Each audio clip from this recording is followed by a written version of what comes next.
मिन्हा ज़ौजहा बस्ता मिन्हुमा रिजालन कसीरन व निसा। इसका माना है, अय इंसानों, उस रब से डरो जिसने तुमको एक नफ्स से पैदा किया, ठीक, और उसी से उसका जो है जोड़ा, उसी से जो है उसका जोड़ा बनाया अल्लाह ने कहा, और इससे जोड़ा बनाया, और फिर इन दोनों से जो है कसरत से मर्द और औरत दुनिया में फैला दी। तो पहले इंसान से ही दूसरा इंसान बना। पहला इंसान मर्द था और दूसरा इंसान जो बना वो एक औरत थी जिनका नाम हव्वा है। उनकी पैदाइश कैसी हुई कि मैं आपको वाकई सुना देता हूँ सीधे से। नबी अकरम सल्लल्लाहु अलैहि वसल्लम का एक फरमान है, और जो है इमाम तबरी ने इसको जो नकल किया इस रिवायत को। वो कहते हैं, अब्दुल्लाह इब्न अब्बास रज़ियल्लाहु अन्हु फरमाते हैं और कहते हैं कि हव्वा और आदम, अल्लाह ताला ने हव्वा को आदम अलैहिस्सलाम की जो है बाईं फसली से, मतलब उल्टे हाथ की फसली से जो है, और वो भी छोटी फसली से जो है पैदा किया, जबकि आप सो रहे थे। फसली निकाल ली गई, हवा पैदा की गई और वहां गोश्त लगा दिया गया। फसली से उल्टे तरफ की सबसे छोटी फसली, रिब होती ना, उससे पैदा किया, सबसे छोटी जो होती। और फसली की खुसूसियत क्या है मालूम हमको? सबसे टेढ़ी चीज होती है बॉडी में। बाकी हड्डियां देखिए सीधी है, सीधी में मोटी है, पतली सब है, लेकिन फसली जो है वही है, पूरा केज पलटता है, और सबसे छोटी, मतलब सबसे छोटी सबसे टेढ़ी। इसलिए आप सामने एक और रिवायत फरमात बुखारी की हदीस आपने फरमाया, अबू हुरैरा रज़ियल्लाहु उसके रावी फरमाते और कहते हैं, रसूलुल्लाह सल्लल्लाहु अलैहि वसल्लम फरमाया, औरतों से हुस्न सलूक की नसीहत कबूल करो, मतलब औरतों से हुस्न सलूक की नसीहत कबूल करो, क्योंकि वो फसली से पैदा की गई। मतलब औरतों से अच्छा सलूक किया करो, अगर वो तुमसे कहती है तो अच्छा सलूक किया करो, क्योंकि वो फसली से पैदा की गई है। और सबसे टेढ़ी जो सबसे छोटी सबसे टेढ़ी उस फसली से पैदा की गई है। अगर तू इसको बहुत ज्यादा सीधा करने की कोशिश करेगा तो तोड़ बैठेगा। मतलब औरतों में कुछ फितरी कमजोरियां होती हैं, लेकिन यकीनन औरतें मेरी इस बात का बुरा ना माने, इसलिए कि नबी अकरम सल्लल्लाहु अलैहि वसल्लम फितरत बता रहे हैं। अल्लाह ने हर किसी को एक फितरत पे पैदा किया। तो औरतें क्योंकि फसली से बनी, सबसे छोटी फसली से बनी, सबसे टेढ़ी फसली से बनी, उनके नेचर में कुछ ऐसी चीजें होती है जो इंसान को, मर्द को पसंद नहीं आती है, ठीक। लेकिन अगर बहुत ज्यादा आप सीधा करने जाएंगे कि मैं जो बोला वही होना, तो फसली को बहुत सीधा करे तो क्या होगा? सबसे टेढ़ी चीज है वो बहुत नाजुक भी होती है, आप थोड़ा सा सीधा करेंगे टूट जाएंगे। तो इसका मतलब यह है कि औरतों में कुछ फितरी कमजोरियां होंगी ही।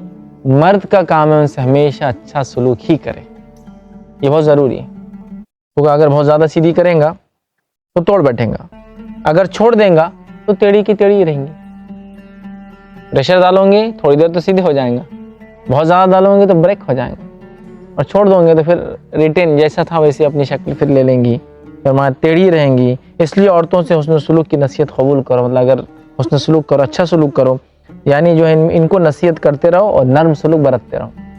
इससे पता चला मर्द और औरत के अंदर जो फर्क अल्लाह बता रहा है कि औरत में कुछ टेढ़ापन है अपने अंदर। ये बुराई के माने में नहीं, नेचर है। जैसा कोई ये कहे ये बल्ब 100 वाट का है, इसको 200 वाट करंट नहीं देना, खराब हो जाएगा। लेकिन अगर 100 से कम भी रहा तो भी प्रॉब्लम हो जाएगा, नहीं चलेगा, है ना। तो ये अच्छी बात है ना, क्या बुरी बात है कि नहीं 2000 वाट दे दो, उसको क्या होगा देखा जाएगा, बल्ब खराब हो जाएगा। तो अल्लाह ताला ने जिस फितरत से पैदा किया, जिसको मखलूक को बता दिया देखो ये फितरतें हैं, तो लेकर चलना है। मर्द का अपना मिजाज, औरत का अपना मिजाज बता दिया ताकि मर्द अच्छा सलूक करे उनसे, ठीक है। अब आइए, ये हुआ हव्वा अलैहिस्सलाम की पैदाइश किस तरह से किया, ठीक। अब जो है इब्लीस ने जो है इन दोनों को कैसे निकाला। एक हुआ आदम अलैहिस्सलाम की पैदाइश, इब्लीस का सजदा ना करना, उसका तकब्बुर करना, लेकिन अब वो जन्नत से निकाल दिया गया है। क्यों? कि उसने आदम अलैहिस्सलाम को सजदा नहीं किया, इसलिए निकाल दिया गया है। अब निकलने के बाद उसने आदम अलैहिस्सलाम से दुश्मनी पकड़ कि अब मैं बदला लूंगा।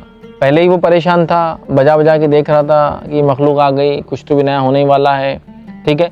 उसको अंदाजा था फरिश्तों की बातों से कि क्या क्या होने वाला है। फरिश्तों को सजदा करने का हुक्म दिया तो वो समझ गया कि उसको भी करना है, और ये मखलूक फरिश्तों से और मुझसे दोनों से अफजल है। असल इस वाक़े में कड़ी जोड़ना, तरतीब जोड़ना नामुमकिन सी बात है। इसकी वजह ये है कि ये जन्नत के तस्करे हो रहे हैं, गायब की बातें हो रही हैं। जैसा कि मौत के तस्करे और मौत की बात की हालत की कड़ियाँ जोड़ना, और मरने के बाद जो उठेगा इंसान और हश्र तक क्या होगा, कड़ियाँ नहीं जोड़ सकती। एक एक यूनिट को हम बयान कर सकते हैं, एक यूनिट। लेकिन अगर तरतीब जोड़ेंगे माला नहीं होता हो कि फर्स्ट क्या होगा सेकंड क्या होगा, हो सकता है ये फर्स्ट हो, उल्मा लिखते हो सकता है वो फर्स्ट हो जाए, हो सकता है ये तरतीब हो, नहीं हो सकता ये तरतीब हो, लेकिन एक एक यूनिट अपने अंदर मुकम्मिल है, लेकिन वो किसके बाद होगा ये एक्सप्लेनेशन थोड़ा सा टफ जाता है, तो उसे निकाल दिया गया। लेकिन निकालने के बाद फिर कैसा, तो उल्मा लिखते हैं निकाल दिया गया लेकिन जन्नत से नहीं निकला था, मालूम था क्विट होने वाला है, एग्जिट होने वाली है अभी, लेकिन वहाँ था, फिर बहकाया और खुद तो निकला, इनको भी निकाल ले गया। तो एक यूनिट है निकाल दिया गया, एक यूनिट है बहकाया। अब सवाल ये कि वो निकाले बाद मतलब पहले नाफरमानी करते हकाल दिया गया या नाफरमानी की थोड़ी देर बाद निकाला गया, तो बात जो समझ में आती है वो ये है कि नाफरमानी की बात भी कुछ वक्त था वो, इसीलिए तो वहाँ आके वसवसे वो डाल रहा था।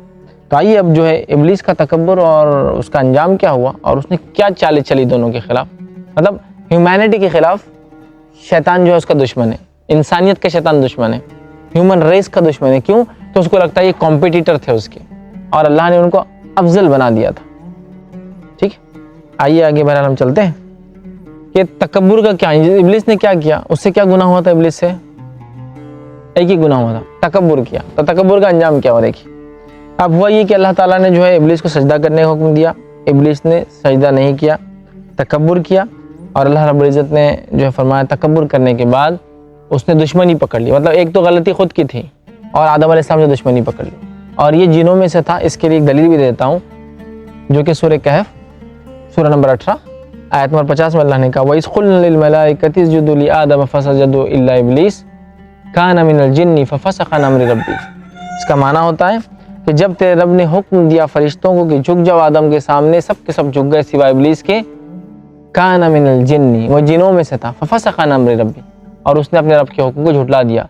तो इब्लीस कभी भी फरिश्ता नहीं था, याद रखिए। गलतफहमी होती है बहुत से लोगों को, इब्लीस बहुत बड़ा फरिश्ता था और फरिश्तों का सरदार था, फिर बाद में बहक गया, फिर बुरे फरिश्तों की टीम बना लिया।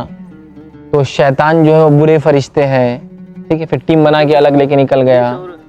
असल इब्लीस पहले जिन का नाम था। शैतान उसको क्यों कहा जाता है? वो उसकी सिफत है, शैतानियत। जैसा हम बोलते हैं बहुत शैतान बच्चा है, शैतानियत उसकी सिफत है, इब्लीस की सिफत है, इसलिए उस नाम से मशहूर हो गया हो। लेकिन उसका एक्चुअल नाम इब्लीस है, लेकिन शैतान उसकी सिफत है, और उसके जितने पैरोकार है सब में वही सिफत है, उनको शयातीन बोलते जमा। ठीक, तभी मिला, वरना तब तक तो वो इबादत गुजार था, फरिश्तों में रहता था, जन्नत में था, जन्नत का वासी था, समझो जन्नत में रहने वाला था। लेकिन जब ये किया तो बस उसकी शैतानियत यहाँ से शुरू हो गई और उसने दुश्मनी पकड़ ली। किससे? आदम अलैहिस्सलाम से। अब बदला लेना है मेरे को इनसे। क्यों? तो ये कल्प्रिट है, आदम की वजह से हो रहा ना, मुझे निकाला कि अब मैं लूंगा। यहाँ से उसकी दुश्मनी शुरू हो गई। अब उसने दुश्मनी की, और वो पहला जिन था। और जिन और इंसान दो ही अल्लाह की मखलूक है जो मुकल्लफ समझते हैं, मतलब वो जो काम करेंगे उनको जवाब देना आखिरत में, क्यों किया। अच्छा किया तो बदला लो, बुरा किया तो सजा लो, समझ रहे आप? तो ये मुकल्लफ मखलूक है। अब इब्लीस ने क्या किया? ऐलान जंग कर दिया अल्लाह के पास, इंसानों के खिलाफ, आदम अलैहिस्सलाम के खिलाफ। और क्या कहा? सूरह आराफ सूरह नंबर 7 आयत नंबर 16 और 17 में उसने कहा, और देखिए क्या कहता है। फिर शैतान ने कहा मुझे तो तूने मलून किया ही है, मुझ पर तो लानत कर ही दी है अल्लाह। आगे अल्लाह उसने कहा मैं भी तेरे सीधे रास्ते पर इनको गुमराह करने आऊँगा, तो मुझे मोहलत दी जाए, और इसको क़यामत तक के लिए मोहलत है। पता इब्लीस एक ऐसा जिन है जिसको क़यामत तक जिंदा रहने की इजाज़त है। वैसे जिन्नातों को उमूमन उम्र लंबी होती है इसकी, लेकिन सबसे ज़्यादा लंबी डे 1 से है, लास्ट डे तक रहने वाला। शयातीन तो मरते हैं, ये इब्लीस नहीं मरेगा, स्पेशल केस। ये पहला पैदा हुआ आदम अलैहिस्सलाम से पहले, और क़यामत तक, मतलब जब तक क़यामत कायम नहीं होगी तब तक जिंदा रहेगा। वैसे उमूमन जिन लंबा जीते हैं, लेकिन वो भी मरते हैं, लेकिन इब्लीस स्पेशल केस है, शुरू से है। तो मतलब हमें बहकाने वाला, इंसानियत को बहकाने वाला, अक़ीदे तौहीद से हटाने वाला, लोगों को गुनाह में लगाने वाला, वेल एक्सपीरियंस्ड है। उसको आदम अलैहिस्सलाम को जन्नत से बहकाने का एक्सपीरियंस है, तो उसके बाद अंबियाओं की जमात दर जमात 1,24,000 अंबियाओं की नस्लों को और उनकी कौमों को बहकाने का एक्सपीरियंस है। और उसके बाद मोहम्मद सल्लल्लाहु अलैहि वसल्लम के ज़माने से लेकर आज तक 1500 साल का ये भी एक्सपीरियंस है, और क़यामत तक रहेंगे। वेल एक्सपीरियंस है, कोई भी चाल चलता है बहुत लंबी चलता है, छोटे छोटे कदम नहीं डालता हो, उसको मालूम है आराम से ये बहुत मुत्तकी परहेज़गार है, तो अभी मत छेड़ो, 2, 4, 10, 20, 50 साल बाद छेड़ेंगे। ये नस्ल नहीं बिगड़ी चलेगा, इसके बच्चों को भी बिगड़ाऊंगा, छोड़ना तो नहीं मैंने।